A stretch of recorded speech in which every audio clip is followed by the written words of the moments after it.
on day 3, you should be somewhere like this. You have your carbon copy of your photo, all right? Remember to peel back your photo to make sure that you have gotten enough information that you'll be able to start shading this in.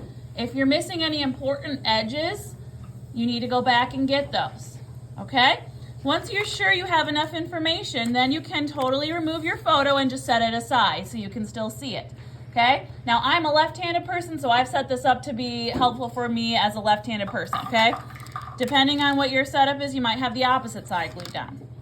Today, I'm going to give you guys a tracing paper. You can see this here. This is to help those of you who are having smudging issues, okay? It's about the size of your hand. You simply place it under your hand when you're drawing so you don't smudge anything as you move across, okay?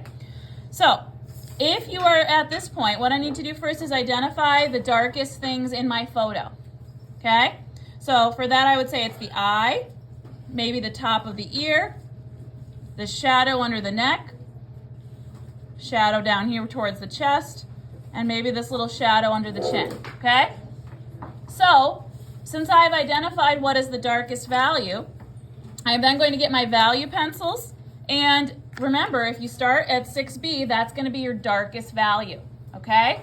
So, that's what you should start shading in with today, okay? So, I've gotten my pencil packet, and I found the 6B, and that's what I'm working with for today, okay?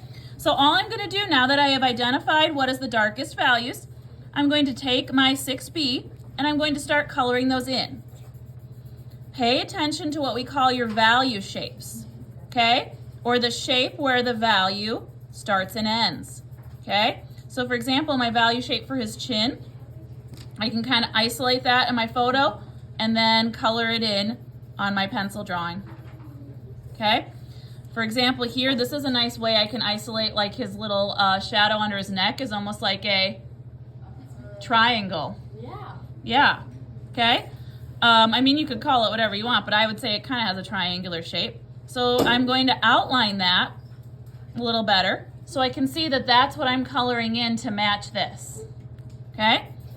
Remember, part of your challenge for this assignment is to seamlessly match these two. So you need to have your darks as dark as the half of your photo that you've kept, okay? So I would go there, then I'm gonna move up here to the eye. I have another nice little value shape right up here above the eyebrow. You can even outline it with pencil on your photo because we're not gonna keep this part, right? If that helps you, you can kind of trace around your value shape so you can find it more easily in your drawing. Okay? Then let's see, then we have the eye next.